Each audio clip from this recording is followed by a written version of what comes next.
সবাই আমরা আদম নবীর সন্তান। হিন্দু, বৌদ্ধ, খ্রিস্টান, ইহুদি সব আমরা আদম নবী আমগো বাবা। এই হিসাবে আমরা সবাই ভাই ভাই মানুষ, বাপ হিসাবে। কিন্তু সব সন্তানেরা বাবার দোয়া পায় না। যারা আদমের আদর্শ মানল তারাই তো আদমের বৈধ সন্তান বলে আল্লাহর মহব্বত পাবে। আর আদমের আদর্শ মানার কথার মূল কথা হলো, আদম নবী এ কথাও বলেছেন, আখিরি নবীর উম্মত তাদের মর্যাদা এত বেশি হবে। আমি আদম নবী হইয়াও এত ফ্যাসিলিটি আর এত সুযোগ পাই নাই। ফকিহ আবুল্লাহ সামারকান্দি রাহমাতুল্লাহ আলাইহি লিখেন, আদম নবী আক্ষেপ করে আল্লাহর কাছে আরজি পেশ করেন, আল্লাহ দুনিয়ার মতে মুহাম্মাদীর এত দাম, এরা মারাত্মক ভুল করবে, আর আমি আদম নবী হইয়া একটা মার্জিত ভুল করলাম, অমার্জিত না। এই মার্জিত ভুলের জন্য আমি মনে করি ভুল, আল্লাহর আদালতে ভুল না। কিন্তু মুহাম্মদের উম্মতেরা মারাত্মক ভুল করার পরেও এত সুযোগ পাবে, যেই সুযোগ আমি আদম পাই নাই। বলে কেমন?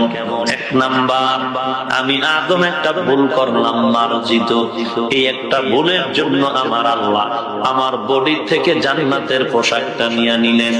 কিন্তু মুহাম্মদের বরকতে ওই উম্মতের দল পাহাড় সম পরিমাণও যদি মারাত্মক অন্যায় করে, আল্লাহ তাদের পোশাক শরীর থেকে খুলে লজ্জা মানুষের সামনে দিবেন না। আদম নবী বলেন, আমি আদম নবী হইয়া একটা মার্জিত ভুল করার কারণে দ্বিতীয় আমার কি হলো, আল্লাহ তাআলা জান্নাত থেকে আমাকে জমিনের মধ্যে পাঠায় দিলেন, আর এক জায়গায় পাঠায় দিলেন। আর মুহাম্মদের বরকতের উম্মতের দল তোমরা যদি মারাত্মক ভাবে অন্যায় করো, আল্লাহ তাআলা তোমাদের ধাক্কা দিয়া এ কথা বলবে না যে সিলেটের মানুষ আমেরিকায় চলে যা, আমেরিকার মানুষ লন্ডনে চলে যা, নাইলে তোদের ক্ষমা নাই। বরং মুহাম্মদের উম্মত হওয়ার বরকতে যেখানে অন্যায় করবি ওখানেই কান্না করলে জায়গায় গুনাহ মাফ। সবাই আমরা আদম নবীর সন্তান। হিন্দু, বৌদ্ধ, খ্রিস্টান, ইহুদি সব আমরা আদম নবী আমগো বাবা।